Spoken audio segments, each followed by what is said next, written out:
Welcome to this deep dive. Great to be back. Today we're getting into some really fascinating ancient texts. Buddhist tradition, right? Stories from the Dhammapadaṭṭhakathā commentary you brought along. That's right. And these aren't just abstract teachings. They're stories, sometimes quite vivid ones, that give us a window into what, true wisdom and proper conduct look like according to these sources. Okay, so our mission today is to unpack two of these specific stories. Exactly. And even though they're ancient, the questions they raise about behavior, how we see things, inner development, they feel surprisingly current. They really do. These are timeless questions, I think. So should we jump into the first one? Let's do it. This one's set in the Jetavana monastery, and it involves this group, the Chabbaggiyavatthu, the group of six. Ah, yes, the group of six. They definitely had a reputation. Not exactly the quiet types, No. according to your sources. They were known for causing, a commotion, disturbances in dining halls, both in the monastery and villages. That's right. The source uses this Pali word, akula, meaning the places became troubled, disturbed because of them. Right, aquila. But here's the interesting part. You pointed out how they saw themselves. Completely different picture. They consider themselves bayata, clever, sharp, and patete, which means wise. So a real disconnect between their actions causing all this trouble and their self-image as these, wise guys. Precisely. And there's this specific incident the commentary recounts. Okay, tell us about that. Well, after the group of six had eaten in a village dining hall, some younger monks and novices were there too. Afterwards, someone asked the younger ones how it went. Yeah. And they said the group of six had just, wrecked the place, basically. They'd apparently been bragging, saying things like, oh, we're clever, we're wise, we'll hit these guys, throw trash on them, chase them out. Wow. Did they actually do it? According to the text, yes.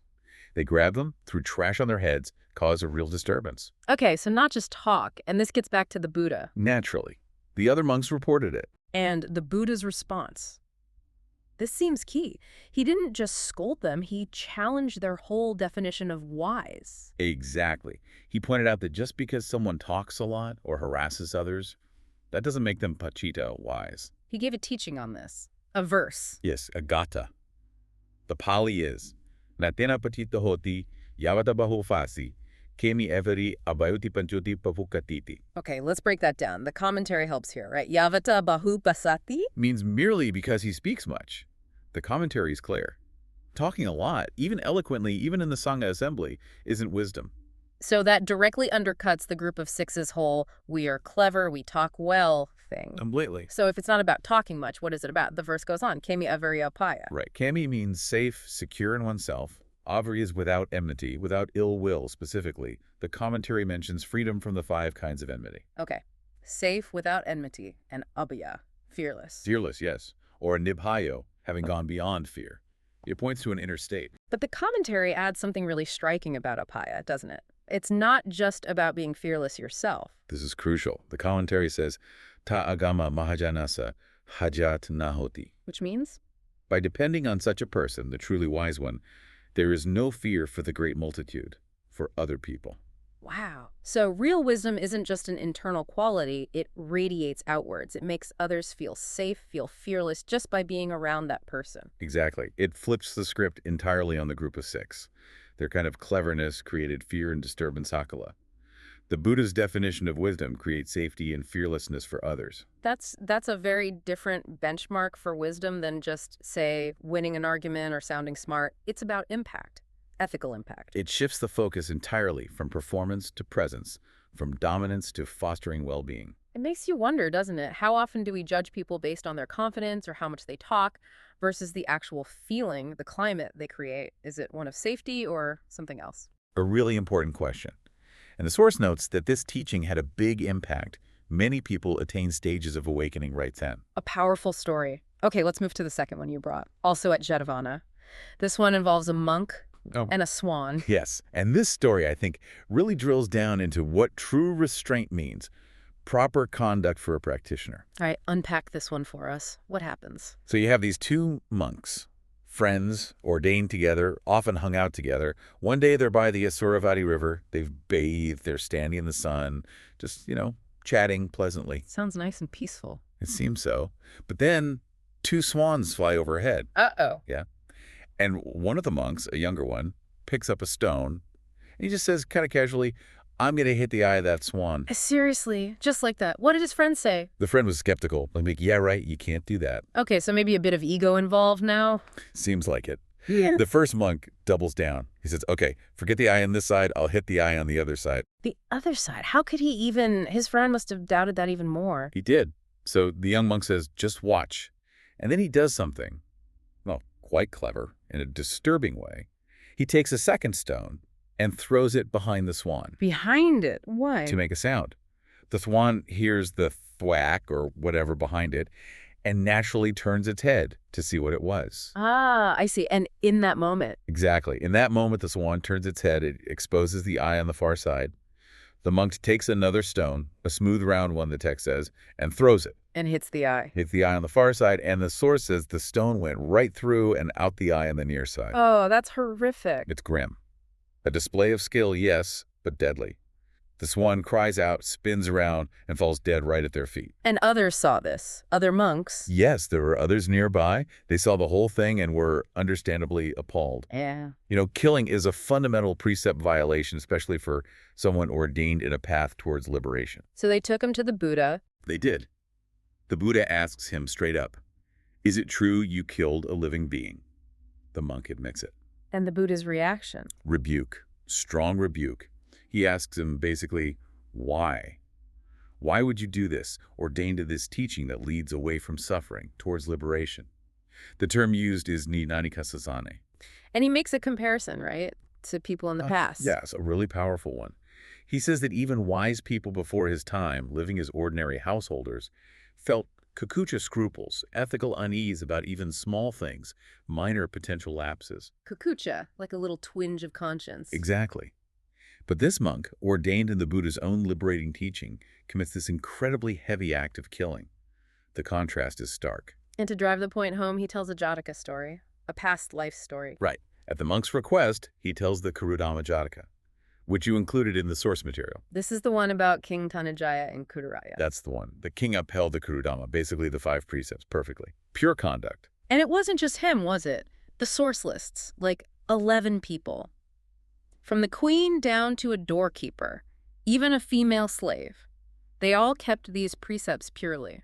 Yes, the whole kingdom, or at least these key figures, embody this ethical standard. Meanwhile, there's this other kingdom, Kalinga, suffering a drought. Right. Terrible drought. They hear about Kurura having this amazing, auspicious elephant, and they think, maybe if we borrow the elephant, it'll bring rain. Did it work?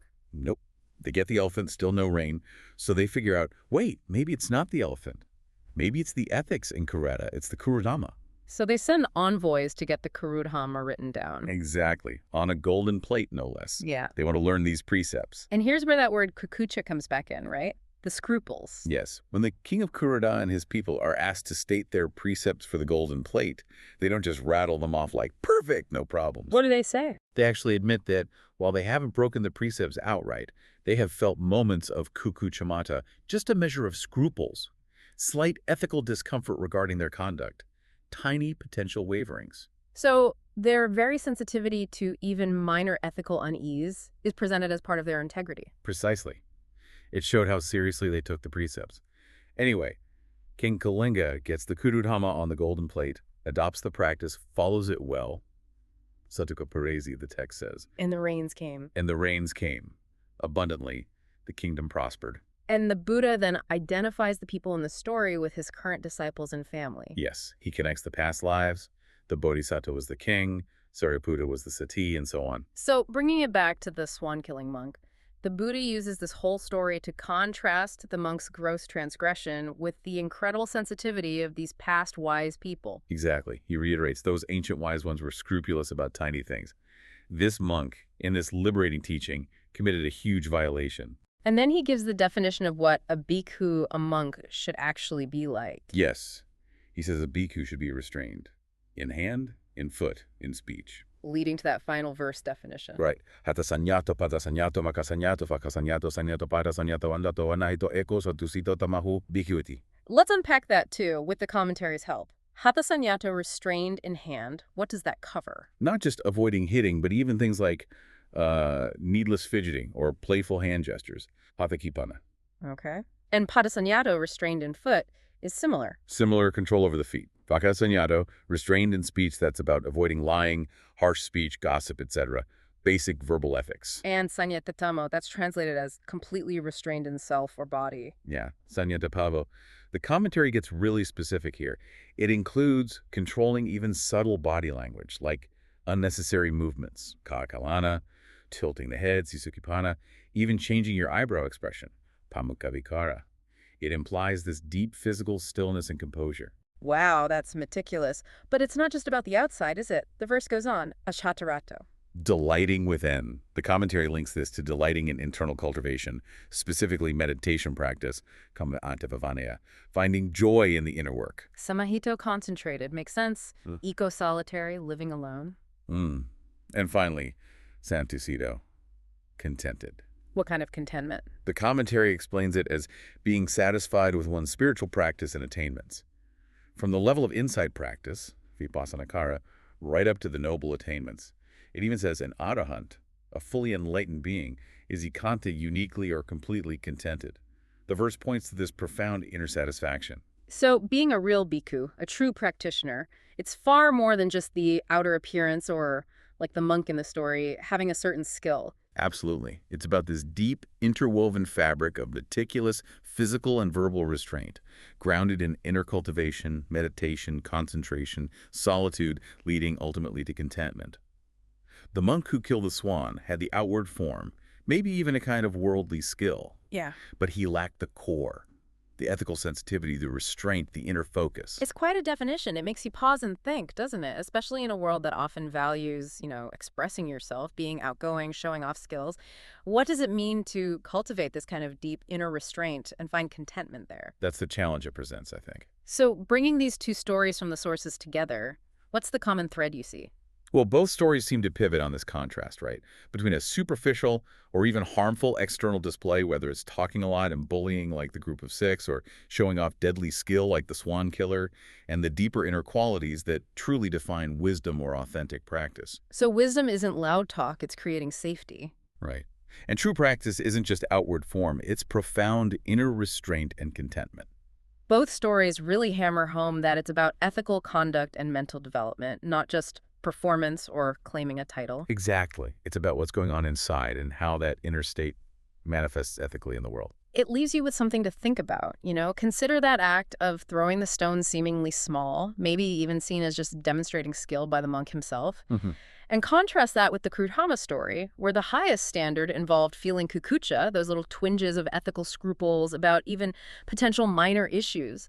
They valued that sensitivity. A huge contrast in attitude. So maybe the final thought for you, the listener, is this. How might paying more attention to our own small scruples, those little moments of, maybe that wasn't quite right that we often dismiss, how might tuning into those actually be part of a path toward deeper wisdom and real contentment? It's a question these ancient stories definitely leave us chewing on.